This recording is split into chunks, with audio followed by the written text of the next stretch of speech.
On Sunday mornings, we're going through the Old Testament kind of story by story. We've gotten into the patriarchs.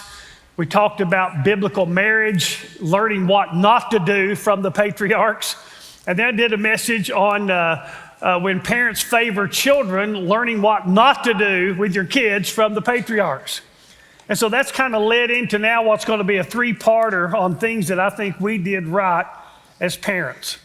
Now, are or were we perfect parents? Of course not. But we did a lot of things right. We have two wonderful adult daughters. Last week, I made it through the first 9 points. We're going to clip through those pretty quickly. I will not use the scripture. If you're listening to this on the radio or internet or something, you'll have to go back to last Sunday's message to get all that to be filled in. So let's get going. Number one, last week we said one of the things that we did right is we loved each other well. We loved each other well. Our girls grew up seeing how a husband should treat a wife, how a wife should treat a husband. We touched, we hugged, we kissed a lot in front of them. To this day, we touch a lot. We touch when we're sitting together. We touch when we're walking together. Today on the drive over to Raleigh, we'll hold hands as much as an hour of that time while I'm driving. We loved each other well. Number two, we sought to follow the Lord fully. We didn't try to just look like we were good Christians. We actually tried to be good Christians. We are not perfect Christians, but we've always been and are today genuine ones. Following Jesus is just the air our kids grew up in. They should have been baptized. They should have come to Christ. They should not have known any better almost, because it's the air they grew up in. We sought to follow the Lord fully. Number three, we modeled and taught godly behavior.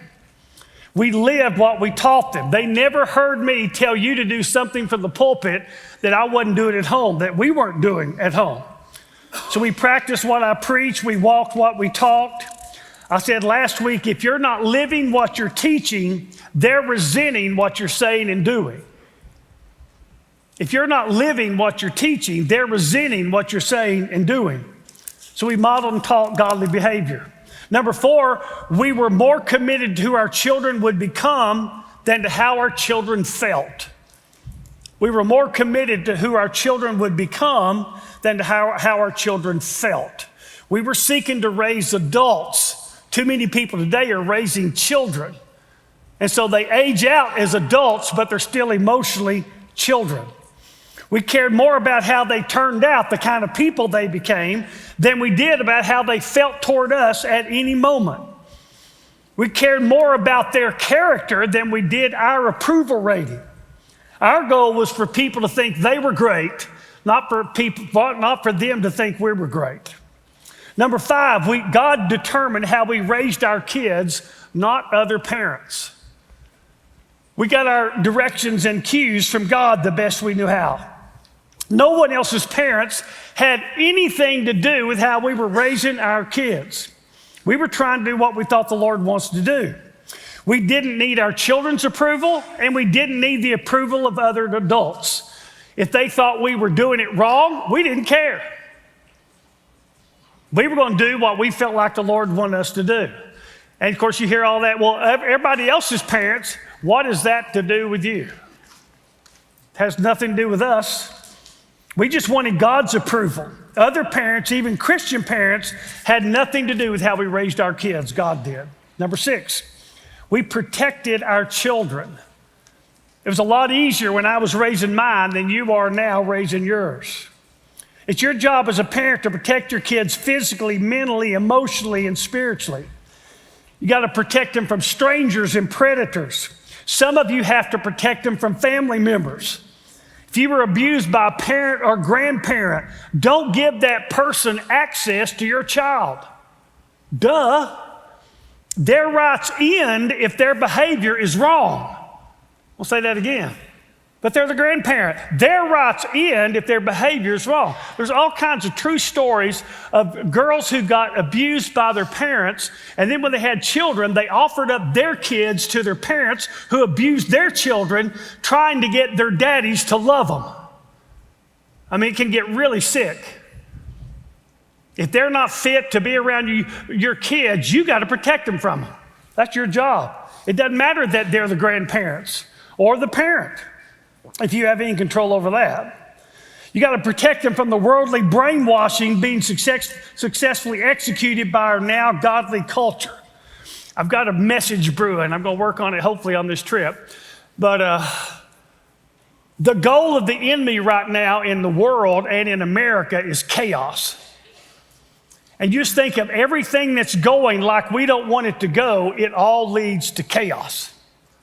Remember, God made order out of chaos. And the enemy makes chaos out of order. So it has to do with what's going on in America, it has to do with what's going on college campuses, it has to do with what's going on in the Middle East, all that. That writes in. So we got to protect, some of you got to protect your children from the teaching of spiritual liberals in a church or on the internet. You need to know everything they're watching and listening to. If you don't, you're losing. You need to be like white on rice on their smartphone if you decide to give them one. You can set those things up if you're paying the bill where you know everything they do. You know everywhere they go. You can see every text they send. You can see every piece of that. And if you haven't done that and you're not doing that, you're losing your kids. I'm telling you. Your little bit of influence can't match 8 hours of that a day, which is about what it is for most kids. Parenting your kids is the hardest work you'll ever do. You got to protect your children. Again, when I was raising my girls, there wasn't the internet, there weren't smartphones. It's a lot easier. But we did monitor everything they watched on TV, movies, any of those kind of things. Number 7, we sheltered our children from our pain. We sheltered them from our pain. Don't put the burdens of adulthood on your children. I don't have a lot of memories of my childhood, maybe because of all the trauma that was in it. But one thing I'll never forget is my mom saying several times, one time I believe I was about 7, she said, we're going to lose the house. We were, I think, a year or 2 behind on taxes, property taxes. We didn't have any money. And so she said, we're going to lose the house. That was etched on my soul at 7. That should have been her burden to bear, not mine. And her saying that put us all in a bunch of stress. Protect your children from the adult pain in your life. Don't use them for therapy. We sheltered our children from pain. Number 8, we never modeled any behavior that could be destructive to our kids. We never modeled any behavior that could be destructive to our kids. We saw in the message on favoring children how kids tend to take our sins further than us. We might do something in moderation. We've got it under control, but they won't have it under control. It'll control them. When we decided that there were things that if they ever did those things, they would not have learned them from us. We had no power over what they would choose to do one day. They might have chosen to do every one of those things we didn't do, but they would never do something that would hurt them, that could destroy their life, that they saw Betsy and I doing. We just didn't do it. It's one of the many reasons we don't drink alcohol. I could give you about 20. If what we do in moderation becomes a problem in our kids' lives, then we don't just have grief, we have guilt. Grief may be unavoidable. You can parent well and your kid make bad choices, but guilt is optional. You don't have to have guilt. We never modeled any behavior that could possibly be destructive to our kids. If they got it and it was bad, they wouldn't get it from us. I did a message several weeks ago called Monkey See, Monkey Do. If the second monkey ends up in trouble because of what he saw the first monkey doing, the first monkey is a part of the second monkey's problem. I hope you got that. Number 9, we had a lot of fun. Last week, I told a number of stories about how we've always had fun with our kids. This week, Betsy found an old video of us when the grandkids were 4, 3, 2, and 1. We were dancing in our bonus room upstairs to an old song, Everybody Dance Now. Everybody dance now!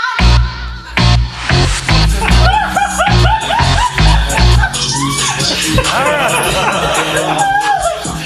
We're going to go to hell for that, but that's another story. We had on costumes, wigs, hats, funny glasses, boas. I had a full wolf head mask on that we had. Some of you remember that. Sarah took it on one of the women's retreats. At one of our family vacations a couple of years ago, the adults had to all go into a dark room. The grandkids came in dressed in black and danced with glow sticks all over them. Ezra stole the show. It may be the hardest I've ever laughed. Watch this.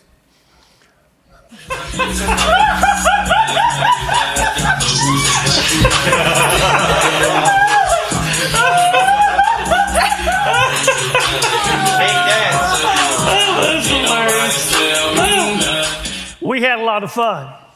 One year we had been down to South Carolina on family vacations when Sarah was a single mom, and Sarah and her 2 kids had ridden with us. And we came back on July 4th. Bad idea, okay? So we ended up on all these back roads trying to avoid the interstate because I would rather go 500 miles out of my way than sit still in traffic, okay? That's just who I am. So anyway, we ended up in this little town on the other side of the mountains and ate at this barbecue place, and it was a Friday night, and they had a bluegrass band there. And they were playing bluegrass music, and it was kind of, it was good and fun. And I told Sarah used to do this funny cowgirl dance. And I told Sarah, I said, I'll give you $100 if you'll get up and do that dance. So up she went. So she's doing the dance, and then Brady gets out there. There's some kids watching, so we start offering them money to get up and dance. And a party broke out that night. So probably never had one like it before or since. We had a lot of fun. Rules without relationship usually end up in rebellion. So were we strict? Absolutely. I think we're strict. We just did the right thing. But we had a lot of fun with that. Now this new material, number 10. We spoiled each other, not our kids. We spoiled each other, not our kids.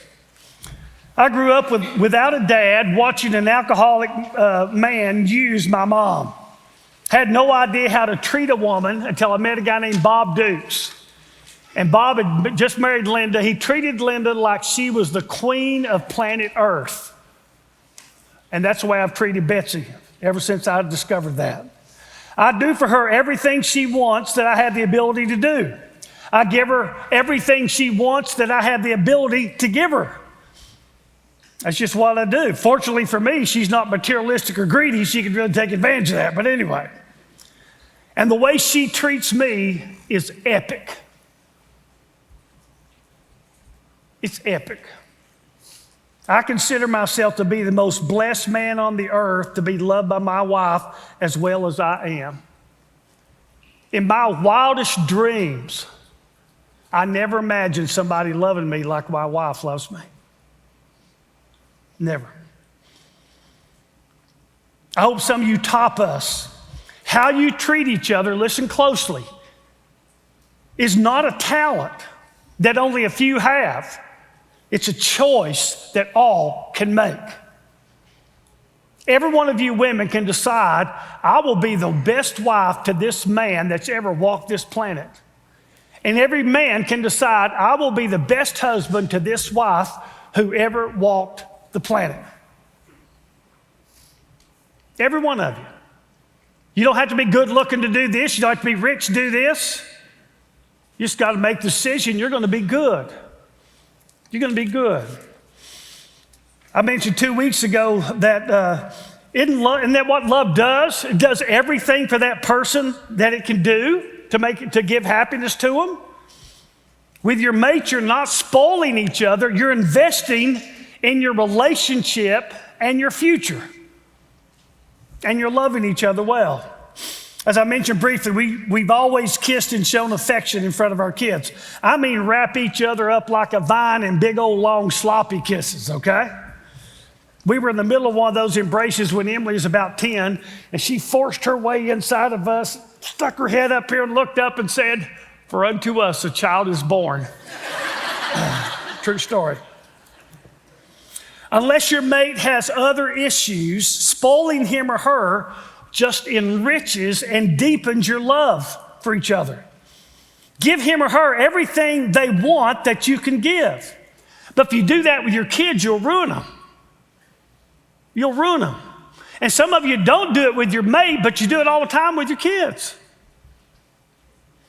Especially when our children were young, it was easy not to give them things because we couldn't afford them. About the only time we ever ate out was at old Charlie's because on Monday night, kids ate free. How many of you remember that? That's the only time we go out. When we later were able to do more, we measured what we did and gave them based on the criteria. Was it needed? Would it in any way not be good for them physically, emotionally, or spiritually? And it was not based on what we could afford. Some of you can afford to bury your kids in stuff, but you'd be really foolish to do it.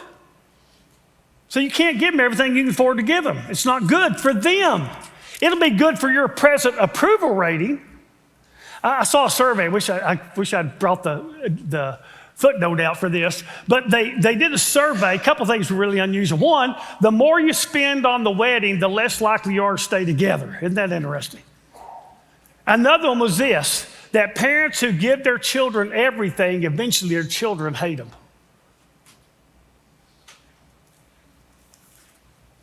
Social scientists have figured that out. So you don't give them everything you can afford. Our job is not to make our children happy. If you just try to make them happy, you'll be the reason they'll never be happy because nobody else is going to do that for them. They're going to get married someday, have kids, have a job, be in a church, live in a community where nobody else thinks they're the center of the planet who's supposed to get everything they want. And so now they can never be happy. Why? Because they never learned how to be happy. Your job is not to make them happy. That means just giving them everything, letting them do what they want to do. Your job is to teach them how to be happy. That means they don't get everything they want and they don't get to do everything they want to do. In fact, you want to make sure they don't. Why? Because they can never learn this character trait, this skill, if they get everything they want. You got to teach them how to be happy when they didn't make the team. How to be happy when they don't get to play much. How to be happy when they didn't get the honor in the grades at school and whatever else it is. That's your job. How many of you get everything goes just the way you want to in your life? Let's see the hands. How many probably have more of it doesn't go the way you wished than does? If you don't know how to deal with that, you're going to be on drugs or kill yourself, which is what people are doing. You got to teach them to cope. You got to teach them they can be happy even when life isn't the way they wished it was. You heard me say this all the time. Most of life is making the best of what you wished wasn't. Because almost nothing is exactly what we wished it was. So if I'm going to be happy, I've got to learn to be happy with things that are not the way I wish they were. That's a skill you learn. So you teach them how to do that. If you have money, affluence is far more likely to be a liability in building your kids' character than it will be an asset. You want your kids to be humbling, grateful, not arrogant, entitled. You know, we may have said this last week when we became grandparents. Everybody said, "Oh, grandparents are great. You can just spoil them and send them home." We have never had on our radar spoiling our grandkids. We don't want brats. We want to try to raise grandkids like our kids that everybody thinks great. And if we just spoil them, they're going to be brats and nobody's going to think they're great. We spoiled each other, not our kids. Number 11, we never excused bad behavior. We never excused bad behavior. A lot of parents excuse the bad behavior of their children. Their kids are drinking, smoking, having sex and such. The parents say things like this: well, kids are going to be kids. Everybody else is doing it. Here's the worst one, I think. Well, they're no worse than we were at that age, and we turned out good. Heard that one? Said that one? These statements are attempts to minimize the bad behavior of their children and to avoid their responsibility before God to do something about it. Say that again. These responses are parents trying to minimize their child's bad behavior. Oh, it's not that bad. It's not that unusual. And avoid responsibility from God to fix it. They're resigning yourself to your child's worst behavior rather than fighting for your life to correct it. We taught them that right was right and wrong is wrong, no matter how young or how old you are. It doesn't matter what everyone else is doing. What matters is what you're doing.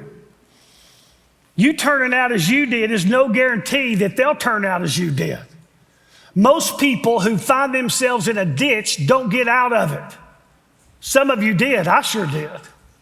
But most don't, so don't count on it. We never excuse bad behavior. Here's number 12, and it's similar. We never settled for bad behavior. We never settled for it. Parents who settle for bad behavior say things like this: well, at least they don't blank. Well, I know they're drinking, but at least they're not on drugs. Well, I know they're messing around, but at least they're using birth control. And well, at least they don't. Well, they're not blank. This is when a parent tries to find some comfort in the fact that there are other kids worse than theirs. I don't want to raise kids who aren't the worst kids in the school. I want to raise kids who are the best kids in the school. That's a whole different thing, isn't it? At the judgment, God's not going to ask you if your child was better than the worst people you knew. He's going to ask you if you raised that child to be the kind of person that God wanted him or her to be. Never settle for bad behavior. Now, if you're paying attention, somebody's thinking, if we do this, we'll be fighting with our kids about their behavior all the time. The answer to that is, you might. You might. But if you don't fight these battles, you could spend a lifetime grieving over their tragic life and what you might have done differently to have saved them from it. But you didn't. You heard a message like this and you turned it off because you needed your child to like you. And so you gave him permission. Rather than grieving and grinding to change the behavior, you just resigned yourself that that's the kind of person they're going to be. And then tried to find some mental way to cope with it, like, well, at least they're not as bad as so-and-so, or at least they don't do such and such. Number 13, we allowed our kids to suffer consequences for their choices. We allowed them to suffer consequences for their choices. Look, Galatians 6:7, whatever a man sows, this he'll also reap. I'm going to assume that the first lesson God taught Adam and Eve was the most important lesson. If so, life's first and most important lesson is that we reap what we sow.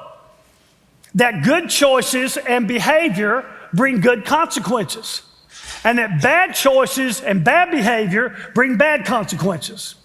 This is a lesson that used to be taught in America all the time. Now, many are taught instead that they're oppressed victims who can't achieve without the government's help.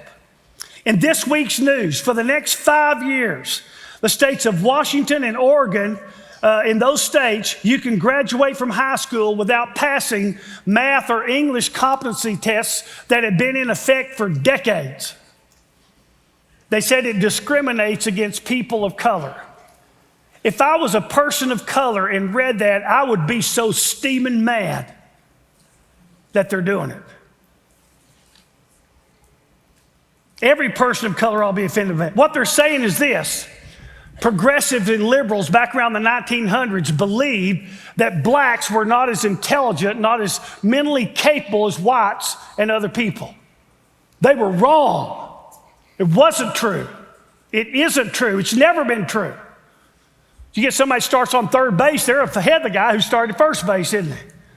It wasn't true. And then rather than expecting students to work hard and lift themselves up and do better, now we just drop the standard so they can graduate from high school without ever becoming literate. In these states, for the next 5 years, high school diploma is a participation trophy. That's all it is. Show up, you get one. Two of the smartest people I know of in my lifetime are black. Author Thomas Sowell's one of them. Another one you can read in the Fountain City or the Focus newspaper here in Knoxville every week. Dr. Harold Black. He was one of the first freshman black students at the University of Georgia. They just named a building after him down there. He was a professor at UT. Two of the smartest people I've ever read their stuff. I'm glad the two of them didn't believe the lie that they weren't capable. Oh, by the way, Sewell grew up in Harlem.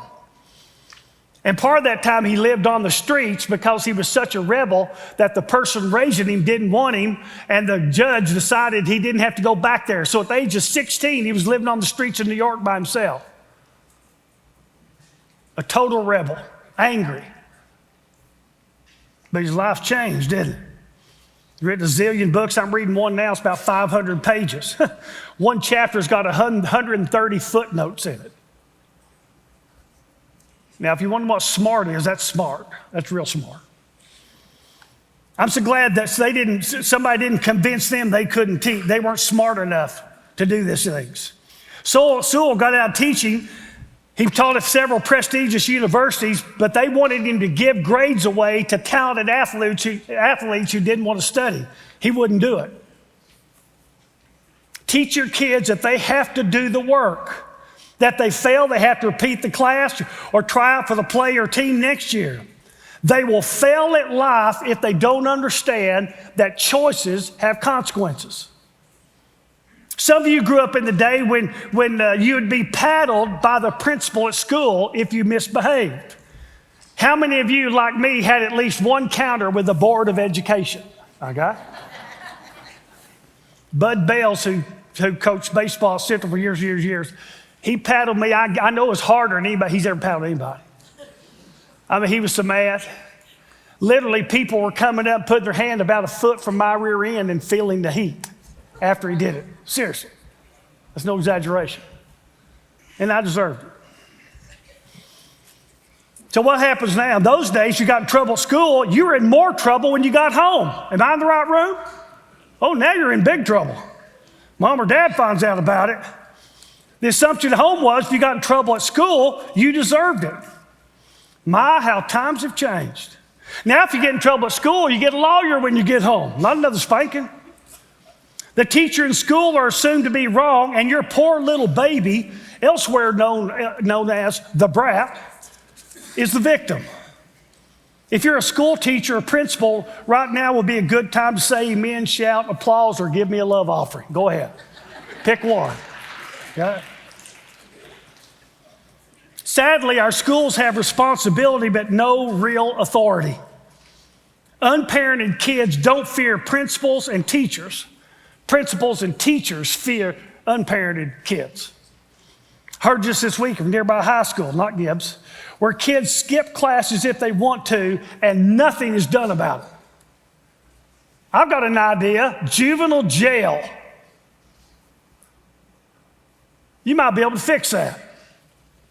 Nothing is done about it. God forbid that people be taught to behave anymore and pay a price if they don't. In our technologically advanced world, we think that any new way is better than any old way. It isn't. We have smartphones in the hands of illiterate and socially dysfunctional kids. Technology is advanced, intelligence has retreated.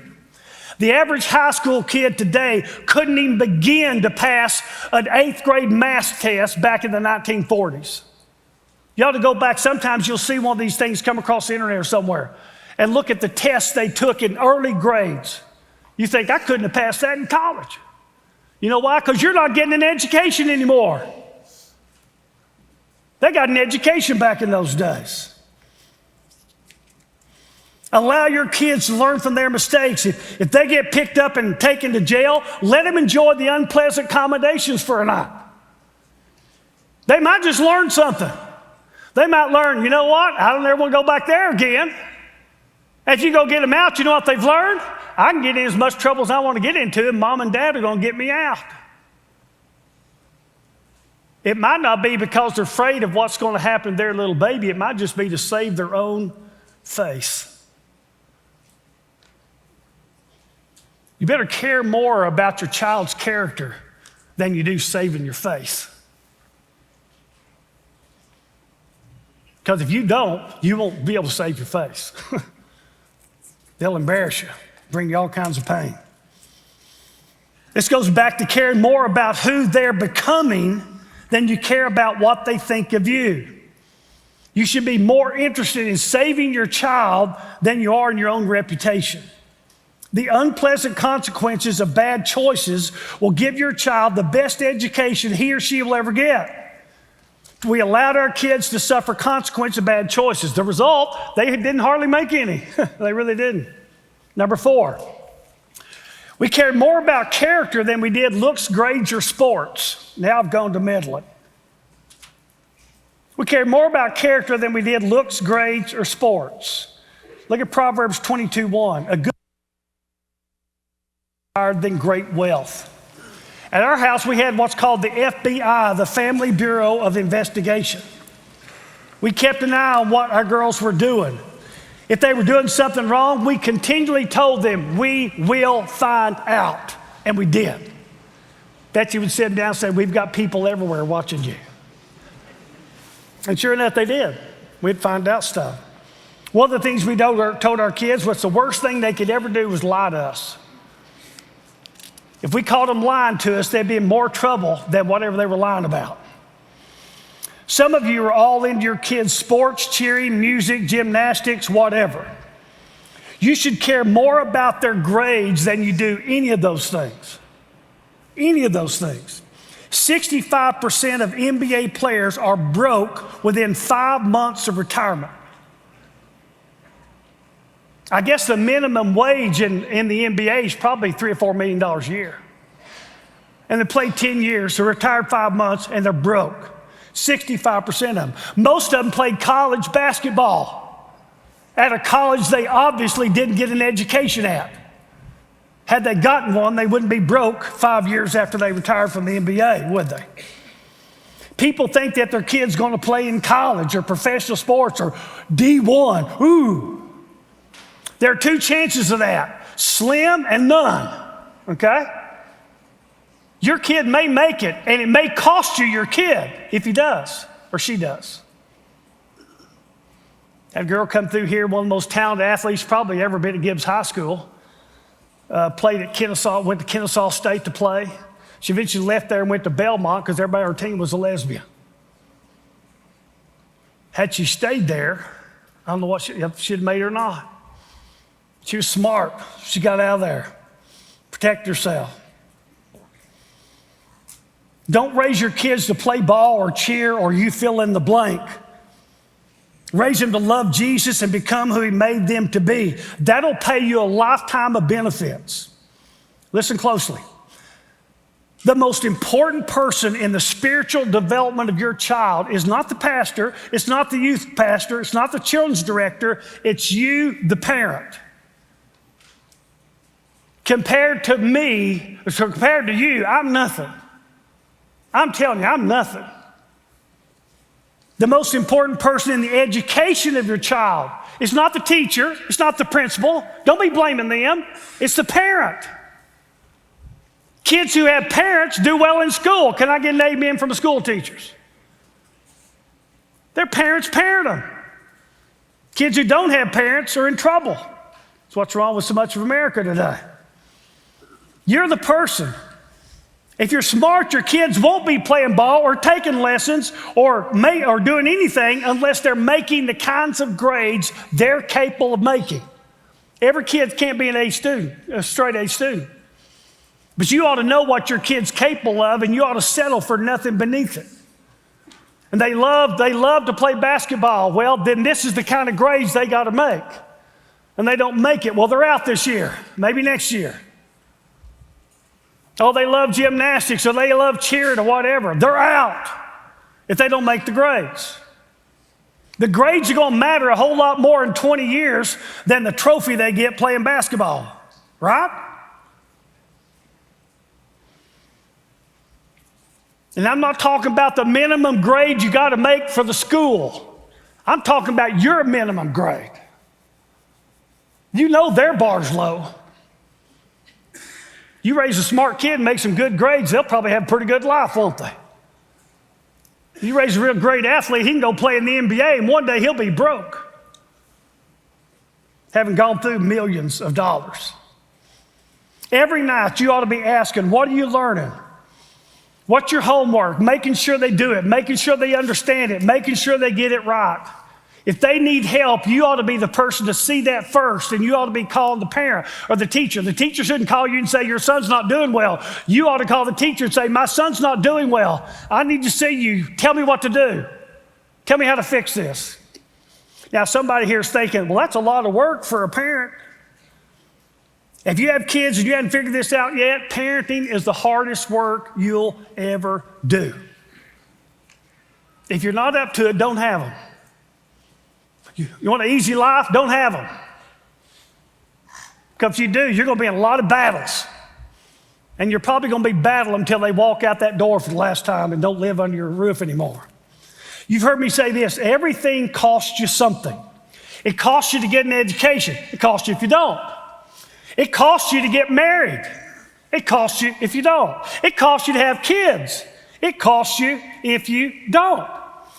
It'll cost you to parent the kids well and raise good kids. And boy, will it cost you if you don't. So you better choose what you're willing to pay, because you're going to have to live with it the rest of your life. You're the key player in your child's life. You're the person or couple out of all the parents in the world. Listen closely. You are the person or couple out of all the parents in the world, in all of history, that God chose to raise that child. Did you get that? Out of every person who walked this planet since Adam and Eve, God chose you for that child. You're going to answer to God someday for how you did this. Now, if that doesn't startle you and wake you up, you don't understand what I just said. When we hold that baby, the first thing we need to think is, isn't she cute? The second thing we need to think is, I'm terrified. I'm going to stand before God and give an account of what I did with this little girl. Because she's not primarily my little girl, she's primarily his. When you put money in a bank or give it to an investor, you expect them to be responsible with and for that money, don't you? How angry would you be if they blew it? God does the same with you when he gives you a child. I'm trusting you to get this right. I'm trusting you to give me a good person, hopefully a godly person. Psalm 127:3 says this. Listen closely, don't miss it. Children are a gift of the Lord. Children are a gift of the Lord. It doesn't say they're a gift from the Lord. So they're from the Lord, now they're mine. No, they are a gift of the Lord. They're still his. And he's given you the responsibility, the stewardship, to raise them for him.